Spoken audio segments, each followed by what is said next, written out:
saldi ko, saldi niya, dapat ipatawag kaugnay sa mga maanomalya sa flood control projects, national budget. Oo, ayon kay Representative Chanco. Umarangkada na ang pagdinig ng Senado kaugnay sa mga umano'y anomalya sa flood control projects sa ilalim ng Marcos administration. Kumpirmado mula sa Department of Public Works, DPWH, na may mga ghost projects sa Bulacan at ilang contractors ang pinatawag at pinasubpina dahil sa hindi pagdalo sa mga investigasyon.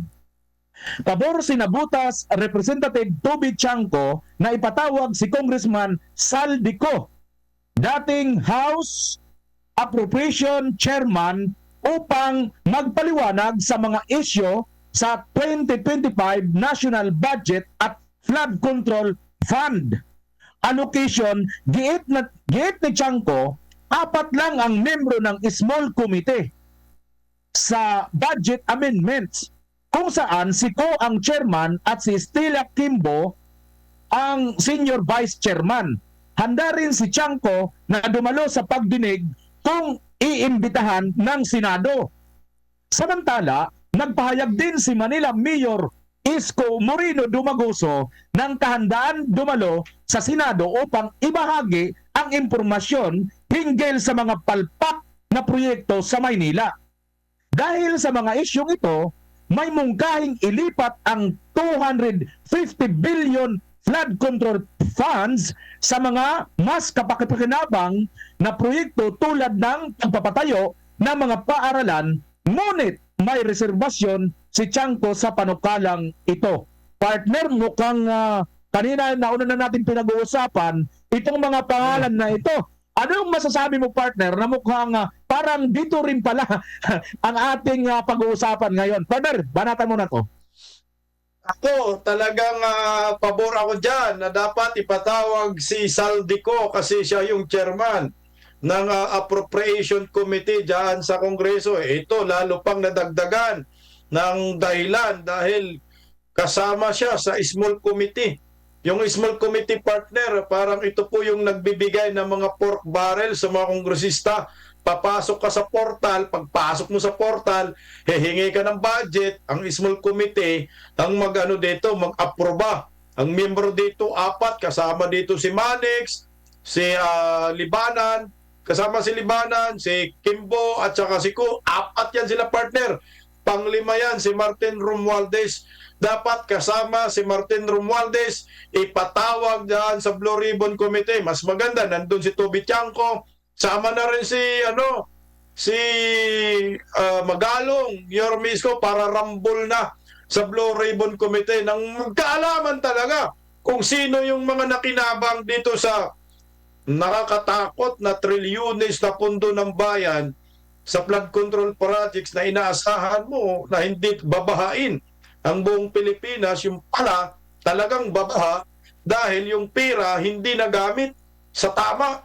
Ang nakakalungkot nga lang, okay sana kung may mga substandards, wala talaga. Yung iba, talagang ghost projects, partner Bimar. Mas okay to para matuldo ka na. Sama-sama na lahat, yung may mga alam, pagdating sa flood control projects, ikwento na natin sa Blue Ribbon Committee at sana talagang may makulong, partner, at may maparusahan. Partner, alam mo, hindi pa ito nakukulong. Alam ko, sa ngayon, may nararamdaman ako, may nanginginig na dyan sa Maynila, partner. Kasi naalala natin, yung parang, ano bang tawag doon? Si Mayon, yung parang suna ni Mayor Isko, na banggit ito, partner, na marami talaga ang mga anomalya dyan sa Maynila. At matapang na sinabi ni Mayor Isko, gawin ninyo ito sa harapan ko. Huwag nyo akong subukan. Talagang mahuhuyo kayo sa akin.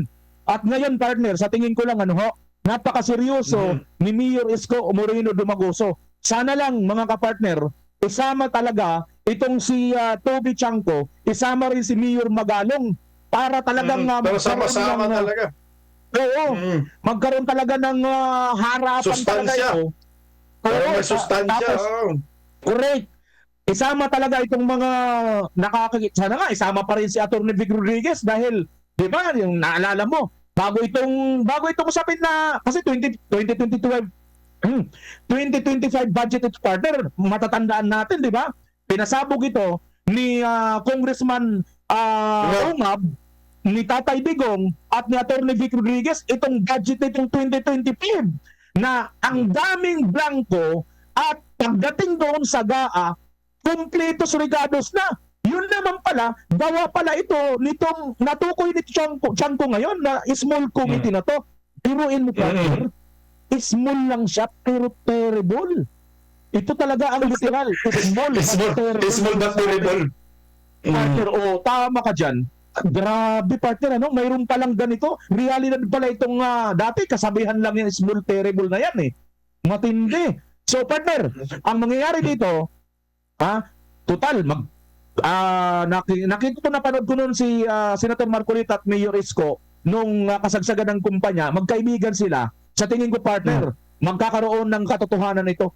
Masasama si Mayor Isko dyan para gawing resource person ni Senator Marcolita at abang-abang tayo partner, mukhang magpapopcorn tayo nito partner. Alam mo partner, Vimar, ako sa akin duda pa rin ako dito kay Bongbong Marcos wala pa rin yan, hindi pa rin yan seryoso na may mapanagot na mga opisyal ng gobyerno tungkol dito sa flood control projects. Kasi nga kung seryoso siya, dapat itong DPWH Secretary, tinanggal na niya. Balita-balita natin ngayon ang sabi ng DPWH Secretary, hindi pa naman daw siya sinabihan na mag-leave.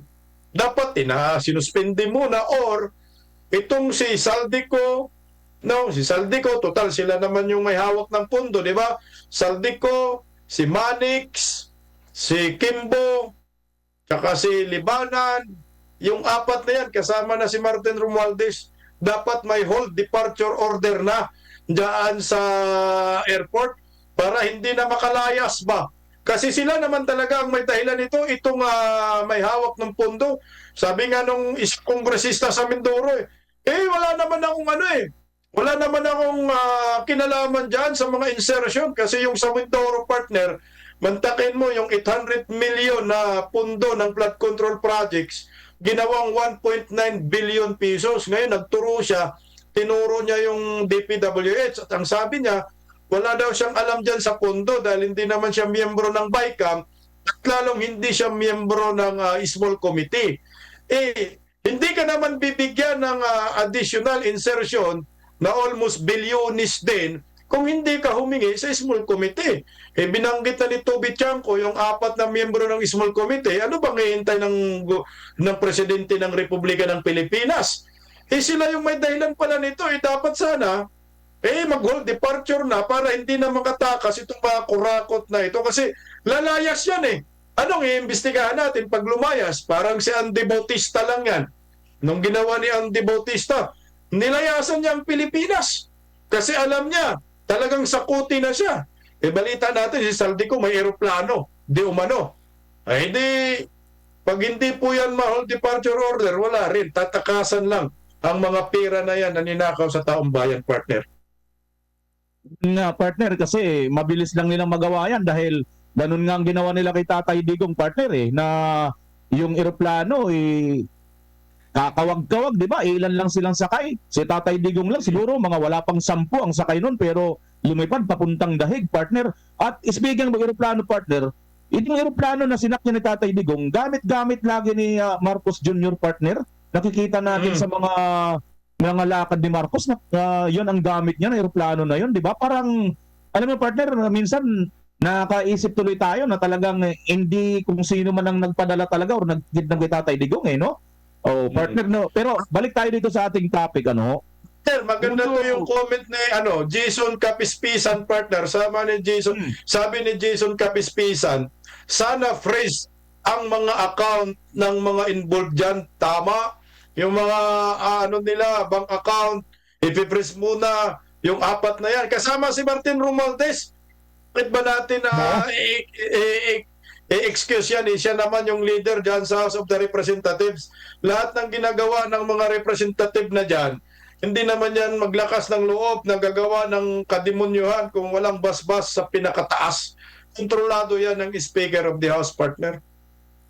No? Speaking dyan sa mga freeze ng mga account, isama natin itong mga nabanggit na ng mga contractors kasi bilyon-bilyon ang napagkukuha nito ng mga project dyan sa flood control. Malaking pera kasi sa kanila na napunta din tong mga dito lang sa 15 na ito, halos nalimas ang pera ng bayan, partner. So, aside from dyan sa mga congressman, dapat siguro mahigpit din ang mata ng taong bayan dito sa mga kontratista na ito kasi ngayon, partner, common na sa atin kanya-kanya na silang palusot katulad yung nabanggit mo dyan sa mga Mindoro ba yun, partner, na Mindoro, tinatanggi niya na wala siyang alam dito dahil hindi naman siya member kuno ng small committee at hindi rin naman siya member ng kung ano man mga committee ng appropriation dyan para mayroon siyang kinalaman dito sa paglubo ng kanyang budget. Supposed to be magkano yung, partner? 800 million lamang, umabot ng 1.2. 1.9. So, 1.9. 1.9. Oo, isipin mo, partner, itong si Vice President Inday Sara Duterte na napakalaki po ng ginagawa, iniikot niya yung buong mundo at buong Pilipinas para puntahan po, tulungan, abutin ang ating mga mahihirap na mga kababayan, mabutan man lang ng kahit kunting tulong. Ito ngayon yung kanilang tinitikis. Ito yung kanilang sinasakal ang kakaram na nga lang na budget. Samantalang dito, ubos biyaya itong mga, ang hirap na lang kasi, partner, mong salita ng masama mapapamura ka Dahil walang walang matinong itatawag mo sa mga taong ito na nakukuha nila ng kanilang, natatanggap ng kanilang konsensya na namunin itong mga pera na hindi ito para sa kanila. Manapa, hindi pa sila na konsensya. Biruin mo, pinanggalingan ito ng mga mahihirap na mga kababayan natin. Ordinaryong Pilipino na ipon-ipon itong perang tax na ito. Bukod pa yan sa mga inutang ni Marcos Jr. na sa atin din babagsak, ating mga apo, inapo, mga anak, mga apo. Grabe, wala nang konsensya ang ating mga nanunungkulan na ito. Nagpapasasa ngayon nang mabubuking na sila, kanya-kanya ng turuan. Sasabihin na ganito, hindi ako involved dyan. Ito namang mga kontraktor, hindi naman din nila masasabi na direkta sa kanila kasi bakit naman nakarating sa kanila kung hindi rin ang galing doon sa nag-approve? Sino bang mag-approve? Balik ulit tayo ngayon sa mga congressman. Ay, naku mga partner. Alam mo, partner, mas kung seryoso lang talaga si Bongbong Marcos, kung seryoso lang talaga siya, lahat ng mga kontratista, dahil pinangalanan naman yung 15 dyan, hindi lang siguro mag-stick doon sa 15 kasi marami talagang nakakuha ng kontrata dito sa flood control.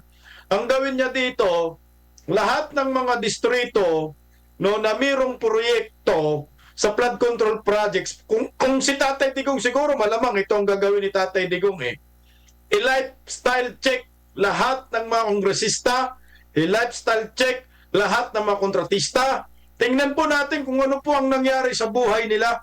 Itong mga to. Lahat, bawat distrito. Kasi kagaya yung isang kontratista dyan na taga Pasig, di ba, Diskaya. Mantikin mo, partner, talagang ipinagmalaki pa niya sa video. Nagpa-interview talaga siya sa isang sikat na reporter, Julius Babaw. Ipinagmamalaki niya na meron siyang 40 na luxury cars. Isipin mo yan, yung mga luxury cars na yan ay siya lang ang merong may hawak o merong ganyan sa Pilipinas, yung iba made in America. Mantakin mo, dati daw nangungutang lang ng panggatas, pero ngayon tingnan mo na ang buhay niya, sobra-sobra ng buhay. Tinanong nga ng isang channel ng Bilyonaryo.com, sabi, magkano na ba yung ninyo kayamanan ngayon? Alam mo ang sagot ng mag-asawa? Yung kayamanan daw nila ngayon ay kapareho sa pangalan ng network nila, bilyonaryo. Di ba ho? Malaman-laman mo, yumaman sila daw, hindi naman din nila, partner.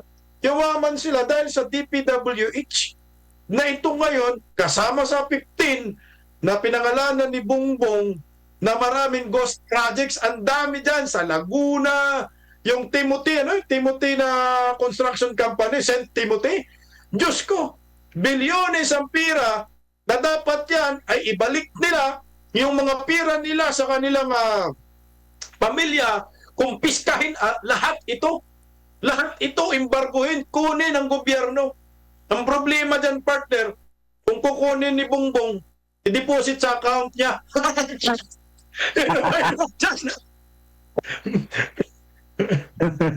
Yun ang problema natin, partner, kasi biruin mo yung nananahimik na gold reserve, binenta pa ng, kung hindi na lang ibinulog na ito ni Tatay Digong, partner, anong mangyayari? O, hindi alam ng taong bayan, partner, di ba? Siguro, partner, si President Inday Sara, magiging presidente naman talaga yan sa 2028. Pag walang magawa si Bongbong dito, no? Jed Bascon, salamat sa pakulay. Kung walang mapakulong at walang managot at walang makuhang pira ng bayan na kinurakot ng mga kontratista, siguro si Inday Sara nagagawa nito sa 2028. Balikan lahat ni Inday Sara itong nakakahilong pondo na kinukurakot ng mga kontratista, mga kongresista. Mga ghost project, partner, meron pa dyan, partner, sa Bulacan. Mantakin mo sa Bulacan, partner, yung 28 na proyekto, partner, 28 proyekto, ulit-ulit na pinunduhan. Magkano yung pondo? Bawat proyekto, tag 700 million pesos, 28 proyekto sa Bulacan, flood control projects, pinunduhan pa ulit-ulit, same amount. Pagtingin, ghost projects, ganong katindi, partner, ang korupsyon sa flood control under Marcos admin. Kaya huwag tayong pumayag na ito ay matabunan, itong issue na ito. Kailangan mapag-usapan ito sa mga channel, mga political vloggers. Kailangan nakatutok tayo dito, lalo na sa Birada Aguila, dahil trilyones ang pinag-uusapan. 1.2 trillion pesos inubos para yan sa flood control projects ni Bongbong Marcos na hindi na niya alam nasaan ang mga flood control na ito, na siya mismo wala siyang makita. Nung una, grabe makadipinsa si Bongbong, di ba? Sabi niya, kasi hinahanap natin yung flood control projects. Ano sabi niya? Merong flood control projects. Meron, na-overwhelm lang. So ngayon, siya na po mismo ang nagpatunay na siya ay budol. Hinanap niya ang flood control projects. Walang nahanap. Sabi niya, wala akong nakita. Wala talaga. Ni isang hollow blocks, wala. Kahit isang araw na gumagawa ng flood control, wala. Anong inabutan niya doon? Bakal at buhangin. Yan po ang malaking scam sa gobyernong ito, partner. Naalala ko yung Napulis, partner. Napulis scam, yung meron pang jog-jog bulante. Ito talaga, bago ngayon, flood control, mas malala. Ang tindi ng korupsyon na ito, partner. Ewan ko lang kaya kung ang Pilipino matulog pa rin hanggang malaman nila itong mga korupsyon sa flood control projects, partner BMR. Kaya nga, partner, no? Nabanggit mo yung mga pangalan na Napolis at saka Jok-Jok Bulante. Yung Jok-Jok na yun, talagang Jok yung pangalan niya, Jok-Jok yung kanyang ginawa. Pero yung mga partner, Metro Manila, mayroon ba naman anong tawag doon? Fertilizer? Naalala mo yung partner? Biruin mo, sa Metro Manila, saan ka mag-aabuno noon? Anong tanim yung aabunuhan mo sa Metro Manila? Grabe yun isa sa malupit na yun. At ang pinakamatindi yung partner, ang maganda lang doon sa nangyari, Napolis at saka yung Jok-Jok, may mga nakulong na senador. May nakulong, may nanagot. So ngayon, partner, malamang sa malamang, posibilidad din ngayon na may makulong naman at this time, malamang mga congressman at mga kontratista, partner. Correct ka dyan, partner. At saka, partner, patakin mo ha, kung mayroong palayan sa Metro Manila, dito, partner, sa flood control, magugulat ka. Bukirin. Sa Bukirin, may flood control projects, patakin mo ha. Hindi ba nabaliktad? Dapat yung palayan sa bukid. Pero ito, yung flood control nasa Bukirin. Paano magkakaroon ng flood doon sa Bukirin? Nasa tuktok ka na nga ng bundok. Paano magkaroon ng flood control? Natanong yan si Bongbong kahapon Mr. President, ano pong masasabi mo na pati Bukirin merong nakalagay na flood control projects? Wala talaga silang nakita ang flood control. Ito yung matinding korupsyon sa gobyerno under Marcos admin. Kaya palang sisikmurahin ng mga Pilipino ito, yung mga supporters si Bongbong Marcos. Kaya pa kaya nilang suportahan itong amo nila, itong si Bongbong sa pagkapangulo? Dahil merong negligence ng pangulo nito. Weak ka? Bakit nagkaganito? Dahil weak ka na pagkapangulo. Inabuso ka ng mga kongresistang mga buhaya. Inabuso ka ng mga kontratista. Wala kang pakialam eh. Isipin mo, 55 million na worth of flood control ghost projects. Wala siyang nadatnan, tumawa pa siya. Anong klaseng presidente ka? Sinong maniniwala sa'yo na ikaw ay galit sa korupsyon, na ikaw ay galit sa mga kurakot, na ikaw ay galit dahil ghost project ang flood control? Tumatawa ka eh. Tumatawa ka. Itapit nga si former President Duterte, di ba? Galit na galit na yan, di ba? Ninyong subukan. Ganun, magduduro na yan si former President Duterte, magmumura. Kahit man sana hindi ka magmumura, huwag mo naman ipakita na ikaw ay tumawa ka para ka namang tawag yan, sinto-sinto yung datingan mo dyan eh. 55 million? Wala kang nakitang proyekto, bigla ang tawa. O parang sinabi mo na, bahala kayo sa buhay mo. O sige, parang ganun ba, partner? Alam mo partner, kung mayroon isa talagang makulong dito, ito talagang kasama talaga si BBM dapat. Kasi siya naman ang siya naman ang overall in charge sa lahat ng ito eh. Dahil hindi naman kikilos yung mga proyekto na yan, mga project na yan, mga congressman na yan, mga yung mga secretaries DPWH. Bakit partner? Kasi darating naman sa kanya, siya ang pipirma eh. Pipirma niya lahat eh. Oh, doon ka lang sana kung talagang nakita niya na kaagad dito na ito, katulad ni Tatay Digong. Ang lalaki ng mga binito ni Tatay Digong nung araw eh. Alam mo partner, kung ano nakikita ko dito kay BBM, pasintabi doon sa mga talagang mahal na mahal si President BBM na katulad ng ating partner si KPL.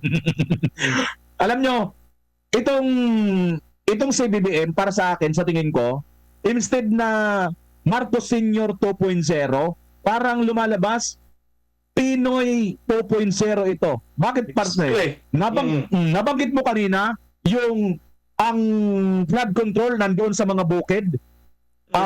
Samantalang dapat nandito sa mga creek, mga ilog, dapat doon na may mga flood control projects. Alam mo, baliktad yung kay Pinoy administration naman, tulay na walang ilog, walang tubig. Naalala ko yung partner. may tulay. Walang tubig, walang ilog. Yung ilog, walang tulay. Yun na mahirap ngayon, mabihirang gobyerno na to. Puro kabulastugan, partner. Kaya kailangan siguro, partner, magpa-hair follicle drug test na silang lahat, partner.